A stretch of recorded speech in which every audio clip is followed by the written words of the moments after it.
We're now live. Okay. Good evening. I have crawled out from under a rock, and Karen has welcome to the corporate world. Right? I actually all right. We're live with the evening edition of the Coffee Chat Show. We have decided to do the show in the evenings for the summer, and we released a schedule that is on the page and in the group, Uplifting Women, in the Facebook group. So we'll see how it goes. We got tired of, we just for the summer wanted something different, and we wanted to see what the response is to the show in the evening. So we may stay with the evenings in the fall. Tracy's with us. Hi, Tracy. We're going to launch some new curriculum in the fall, some leaderships, more women-oriented topics, empowering women, how to say no and have people love it, things like that. How to stand up for yourself, how to make sure that you're embracing your self-worth.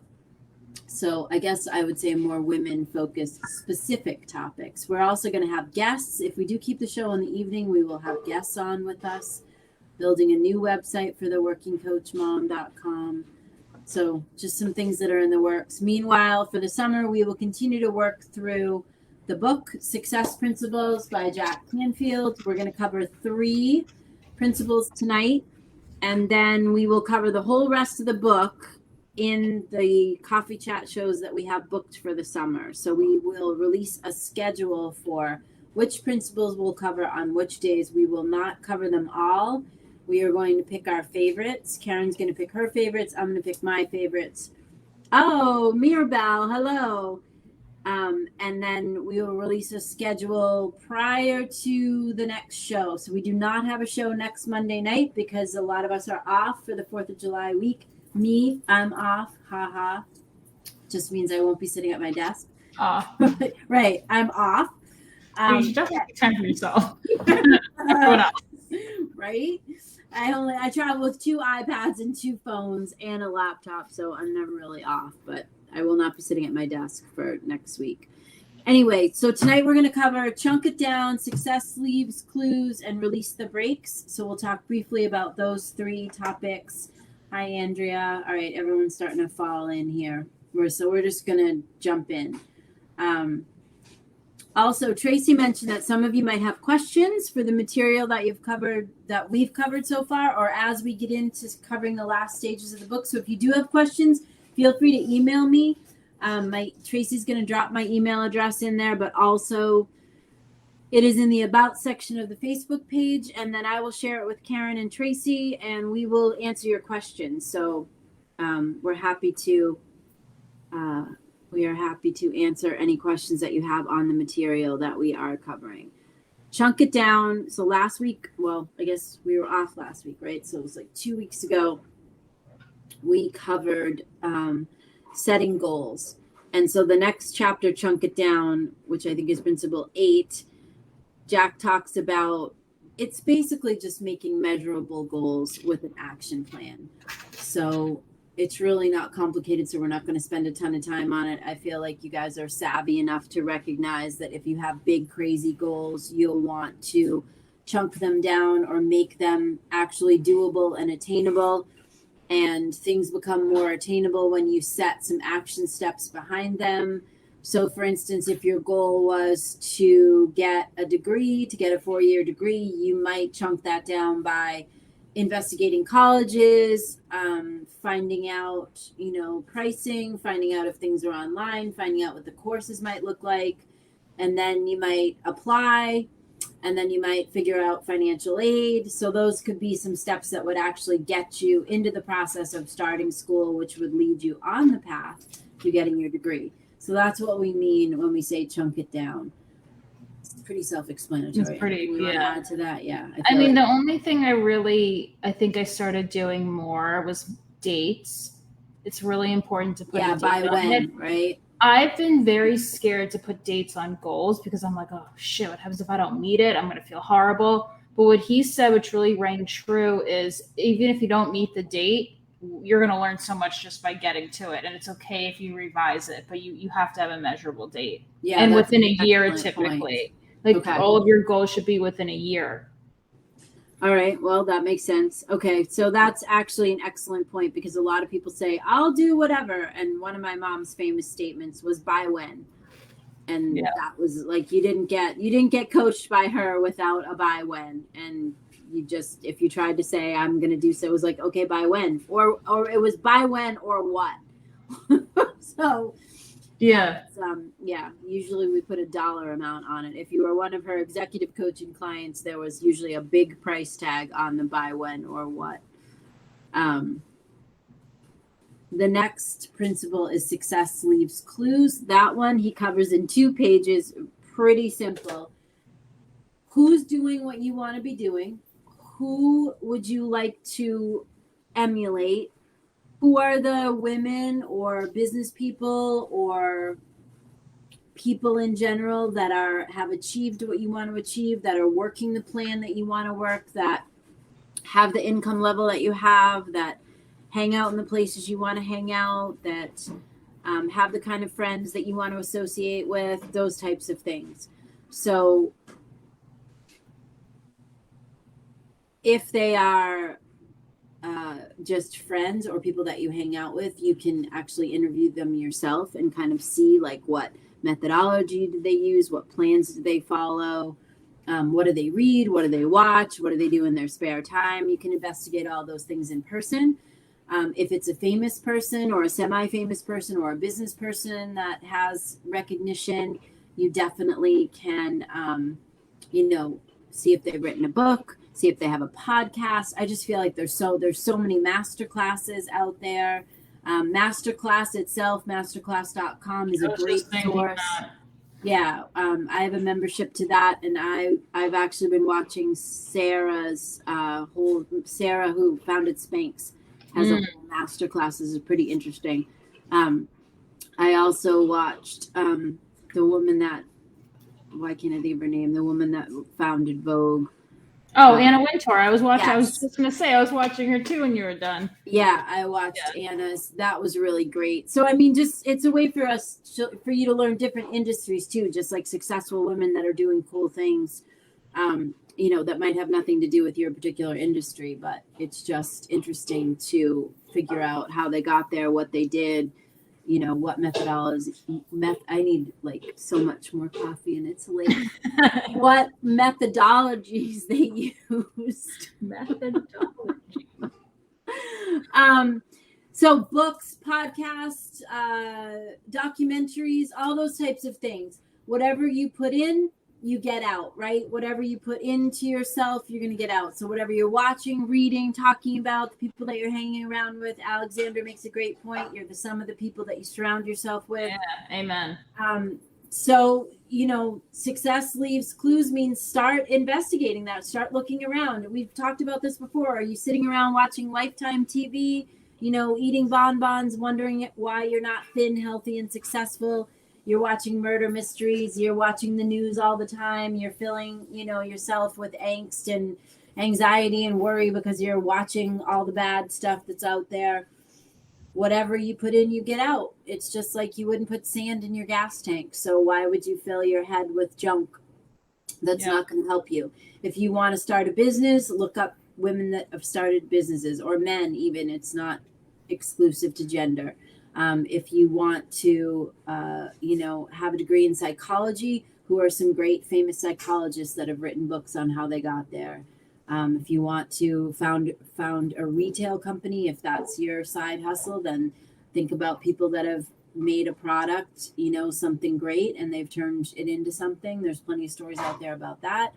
If you have a service business, if you are if you want to be a social media manager, like who's out there doing that's killing it? What can you learn from them? Do they have any master classes? Do they have anything that you can read, learn about? Do they have a blog? Those types of things. Anything you want to add to that, Karen? This one too, I feel like is I think that one, it was a short one, but it goes really nicely into what we're going to talk about for affirmations, because for me, I have to visually see something and see someone's mannerisms and see how they act and see how they present themselves, because that's how I'm going to visualize what I want to do and pick up pieces of who I want to be. So when you do that, for instance, if you for you and I, when I watch Anna Wintour's masterclass, okay, pick up pieces of how she conducts herself in business. Right. So it helps me visualize, because there's some people who can't visualize, and I'm one of them sometimes. Yeah, that's a great point. Find the people that are doing what you want to do and follow in their footsteps while, creating your own reality to that, right? So it's not about like mimicking them or emulating them completely by the letter. It's about discovering what about their process is something that you can bring in and adopt as your own process. Most successful people are extremely regimented and disciplined. They usually have a morning routine. They usually have an evening routine. They usually run their day very specifically.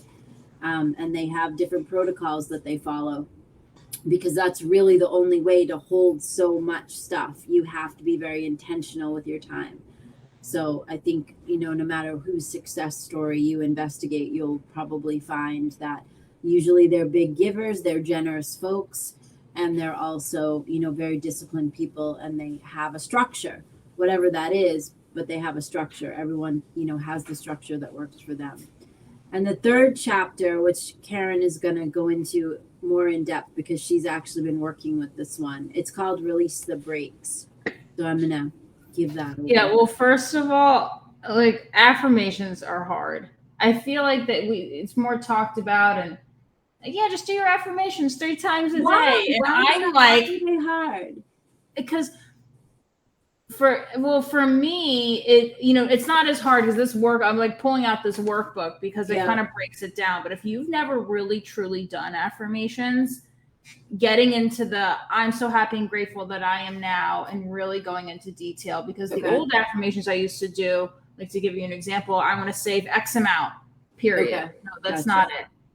So I think it's like, so this is like beginner 101, right? And maybe some of us know of it, maybe we don't. But so is what's hard? Is it writing it that's hard? Like, is it thinking of the things, or is it the having to say them 3 times? Like, what is the? No, I think it was writing them in a certain way.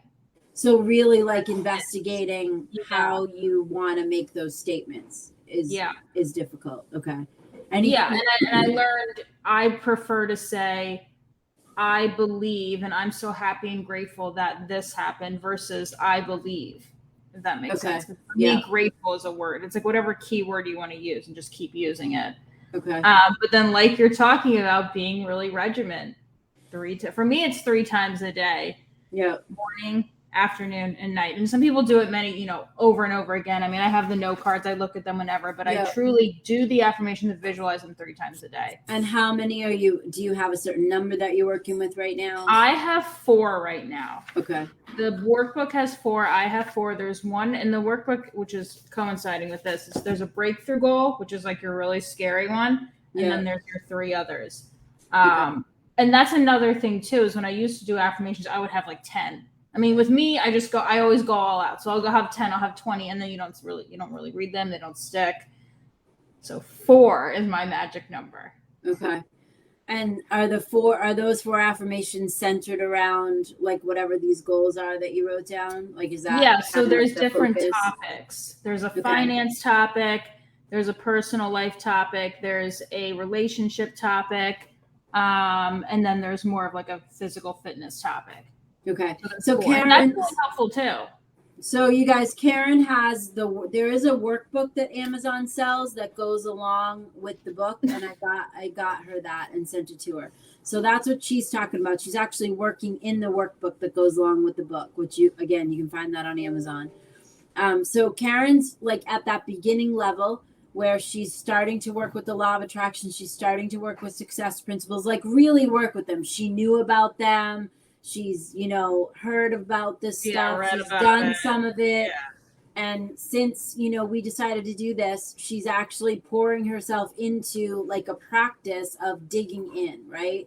So I've been practicing since I was 12 and I'll be 55. So I have a statement that's 3 pages long, typed, And then I have an image book, which is like a vision, which is your kind of vision board, what you would visualize as a vision board, except mine is in a sticky page photo album. So I have those two things, and I am reading those twice a day. So depending on your level of practice and how long you've been working with these principles and these ideas, that would dictate like how much you want to do. Like Karen wants to be very intentional, take this very seriously. And so she's, starting with what is manageable and workable for her. Mm-hmm. For me, I've done sets of affirmations pretty much my whole life. I do them once a day in the morning. And then I do a gratitude journal at night. And so I reread Napoleon Hill's Think and Grow Rich, and he talks about making a vision statement. So I took that seriously for the first time in 40 whatever years. And I thought, you know what, I've written out statements before. I've usually read them once a day. And I decided to start with this twice a day and add that image book, add that visual component, like Karen's saying, that visualization, that visual component to it. I will tell you, I've been doing this I think it's been about 2 months now. I think I started in May, if I remember, sometime in May. Yeah.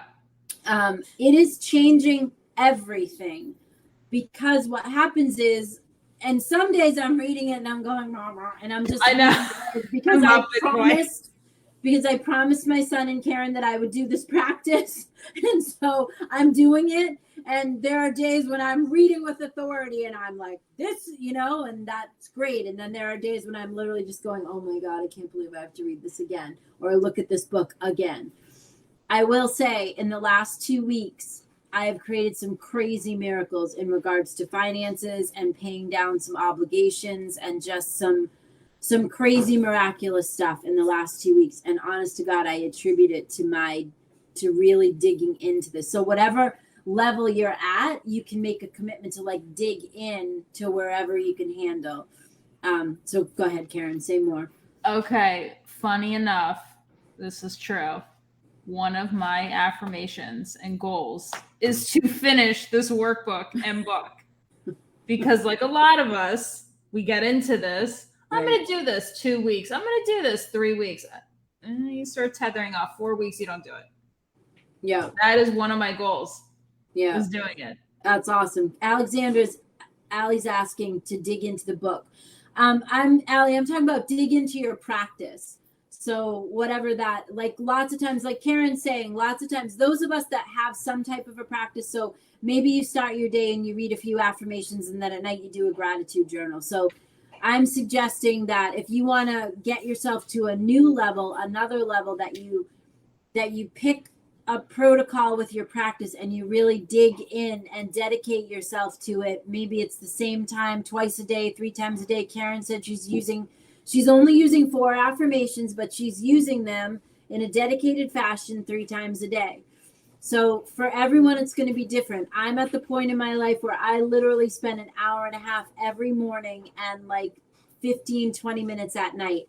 My son is grown. He's an adult. I have that kind of time. I'm at that level in my practice where in order to hold everything that I'm holding in life and in work, I have to set myself up for the day, taking that amount of time. That's what works for me. Not everybody has that kind of time. So if you have 5 minutes or 10 minutes, let's say you've been spending 5 and you want to really dig in and dedicate yourself, maybe you up that to 10 minutes twice a day. So that's what I'm talking about when I say dig in. I walk my dog. I do my gratitude walk, so I think about everything I'm grateful for. That gets me in that kind of mood. Because when I wake up, I'm not a morning person like Noah, so I got to get in that mood in my gratitude walk. And I'm so glad this is at night right now. I'm just kidding. I get back in. I meditate for 5 minutes. And I do a really good meditation.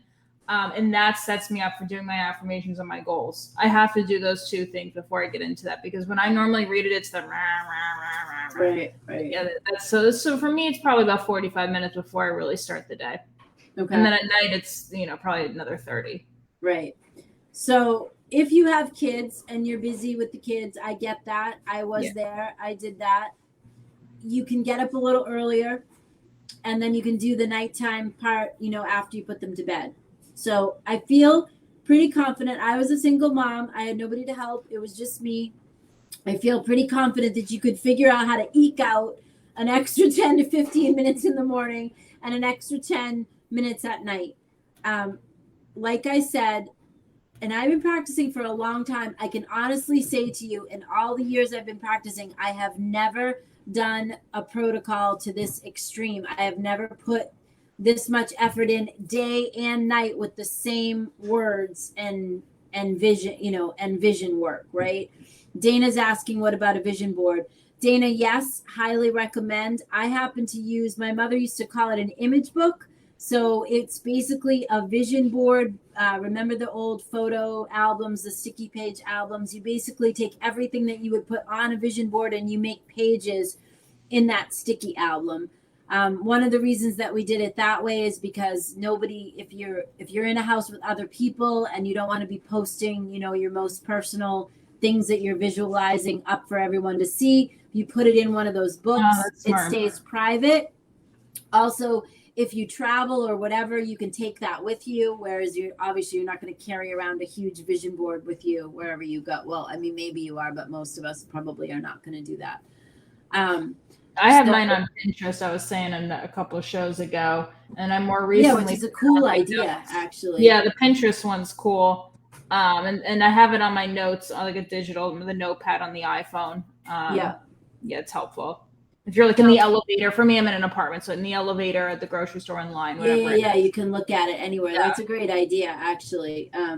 So Allie's saying she uses a written word vision board, which is great. The words are great. There is something about the pictures of the things that you want to manifest, whether it's pictures of piles of cash, or whether it's, dream houses or dream cars or dream wardrobes or purses or watches or jewelry, or there's something about visualizing yourself, in those situations with houses, things like that. So the visual component of the pictures of the things that you want to be creating in your life, like that is a helpful tool.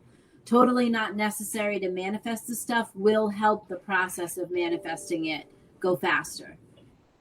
The book says that subconscious speaks in pictures, not words. So when you visualize and you see it, that's how our subconscious is. It's not words, it's pictures. Right.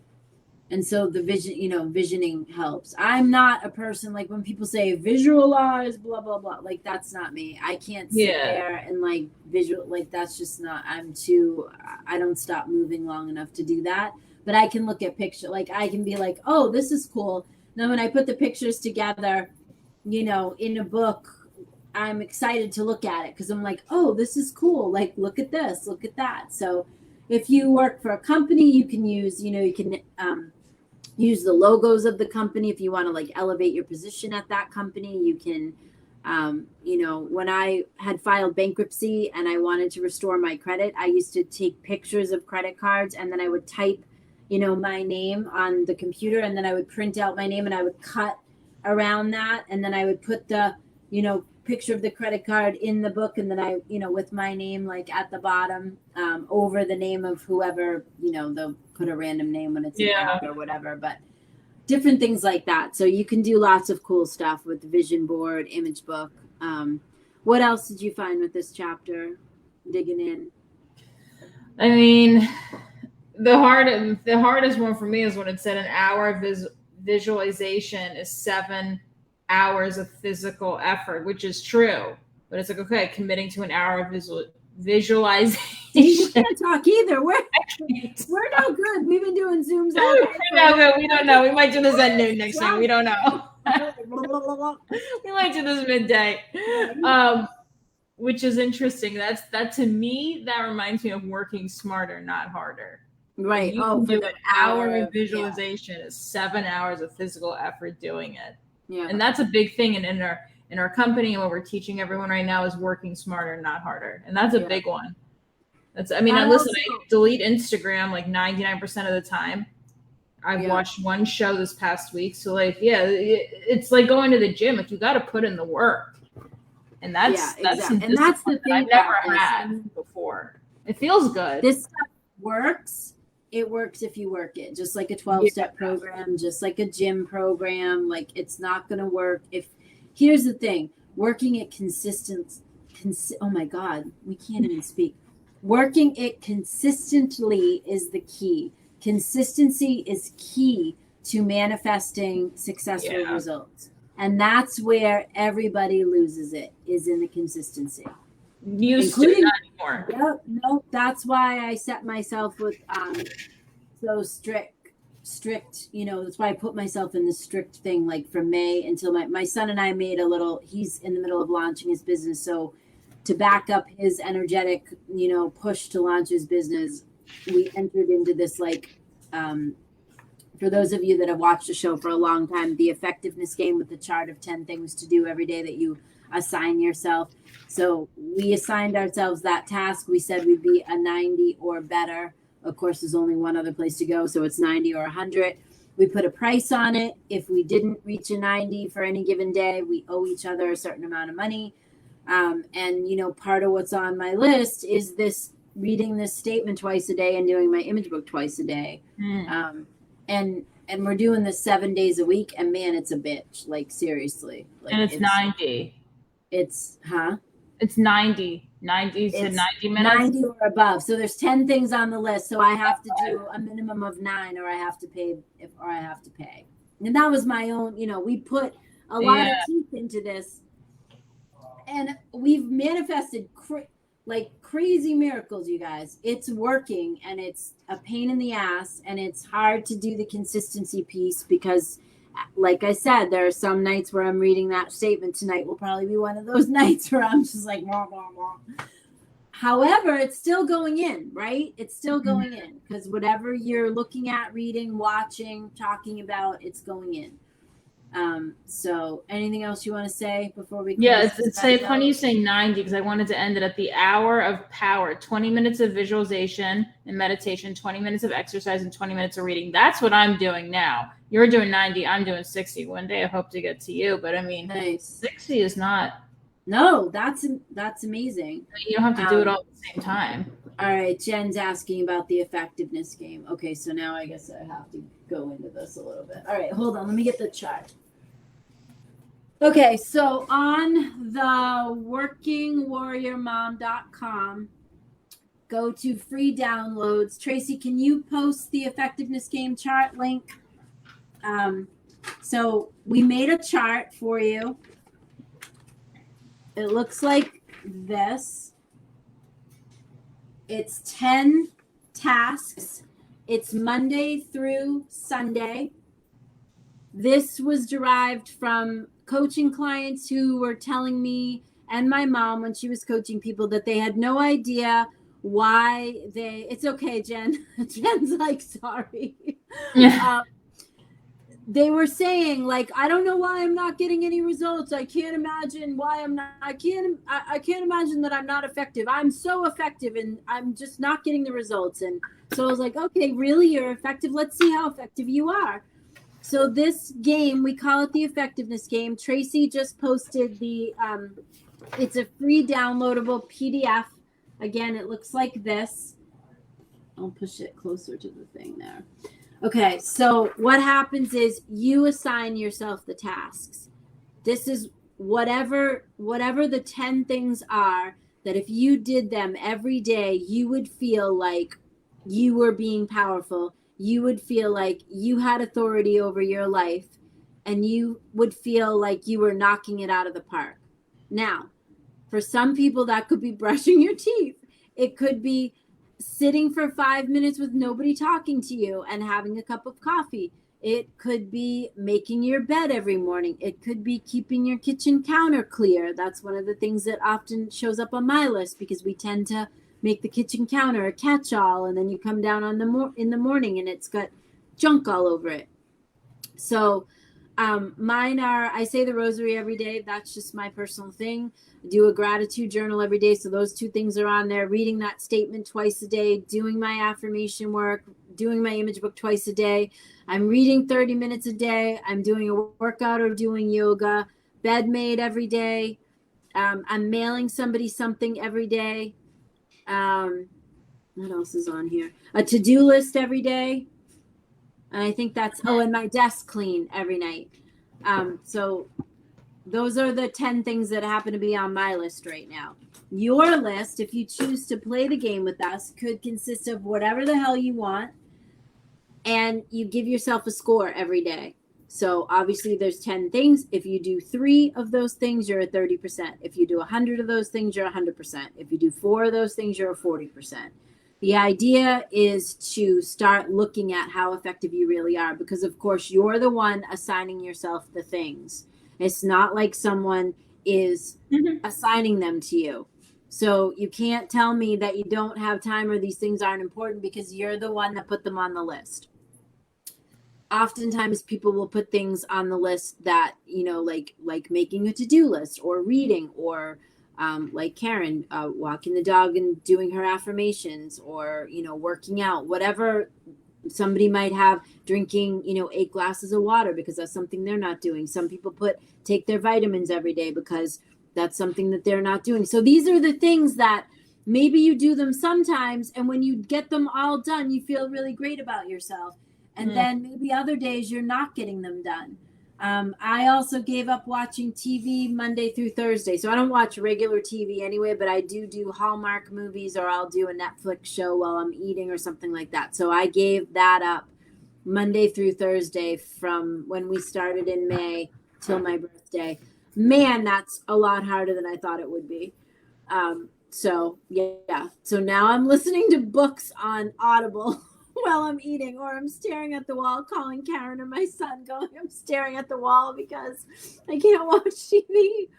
But it's been interesting. And then in the last week or so, during the weekend, I don't even really want to watch it. I think we've watched one movie, which, I'm not a big TV watcher anyway, but, sometimes on a Saturday, it's just a good way for me to decompress. So in this list, you'll find out a lot of things about yourself. When I first started playing way back in the day, my score went like this, because I started tracking myself over the weeks, and then I mapped it on a graph to see like what that looked like over a 4-month period. And it was like this. And that's how kind of like my success and my income and my moods were going, just that. And I thought, wow, that's pretty interesting. Then I started planning on being above a 70, right? And to see if I could hold that consistent. And then I have been very sporadic about playing here and there. And so then I just decided, and like I said, Antonio and I decided that we'd just dig in and we would play. And so for the last however many weeks it's been, I've had to be a 90 or 100. And I'm telling you, the results that I've been producing are pretty spectacular. It's kind of crazy. I mean, it makes a lot of sense. And it's the consistency, because here's what happens. You're doing this stuff consistently. You kind of feel good about yourself. You're like, okay, I'm not such a loser. I kind of got this. Look, I'm a 90. Oh, I'm 100. And then on the days where you have to push yourself to get it done, you put in that extra bit of teeth in, right? You're like, okay, and then your vibe, right, starts to raise a little bit because you're feeling better about yourself. And then you naturally start attracting, as we know, better circumstances and better things, because you're feeling good about yourself. Your vibration elevates, your mood elevates. Things get a little easier because you're attracting more things to get excited about, more things to be happy about, more things to be grateful for. So it's a great little tool. So if anybody wants to play with us, you're more than welcome. Antonio and I would love the company. So we ran over. I apologize. But I thought since Jen was asking, it was worth it to explain to you. If you have any questions about the game, you can certainly email me. I'm happy to help, happy to answer the questions. You can find the chart. I even got myself a handy dandy clipboard so I can carry this around with me during the day and check off my list, which I do because that's why it was nice and handy.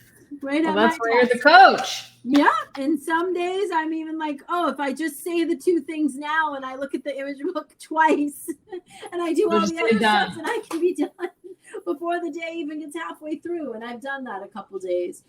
So, it's a great tool. And it's a great way to hold yourself accountable. Here's the thing, to hold yourself accountable to the things that you say are important to you. No, I was going to say there's something to be said. Not what Karen says is important, not what Teresa thinks is important, what you say. And it could be anything. Like literally, it could be getting up and getting dressed before a certain time. It could be brushing your teeth every day, twice a day, whatever. It could be cleaning up, making sure your car is clean every night when you get out of it. It could be making sure your desk is clean when you get up from it every day. It could be making a to-do list, working out, doing yoga, all those different things. Irma just printed a copy. Oh, nice. So she said, we've got a bunch of people that are going to play with us. Great. We'd love to hear it. We're going to start doing our giveaways again when we come back, not next week, but the week after. I have a bunch of t-shirts, the Choose Happy t-shirts that Karen and I use for the live events that we did over the last few months. We've got a bunch of extras. So we're going to start giving you a little, like the first 5 people to email me, whatever, we'll send you a little swag. So we'll start doing that. Not next week because we're off, but the week after. So I think the next time we see you is the 10th. Yeah. Is that right? Okay. So we'll see you on July 10th at 7:30. And prior to that, we'll publish the schedule of the principles that we will cover for July and August. And then we're going to announce a whole new curriculum for Coffee Chat starting in September, which will be, I think we're going to give you a suggested reading list of some books that we're going to talk about. We're not actually going to follow through each book, but they'll be part of our conversation. So we'll see you on July 10th. And anything else? Happy 4th. Happy 4th of July. Happy 4th. Have fun. And my mouse is frozen. Okay. We can't stop the stream. All right. Have a great rest of the week. And have a great 4th of July. Be safe. And we'll see you on July 10th. Happy 4th.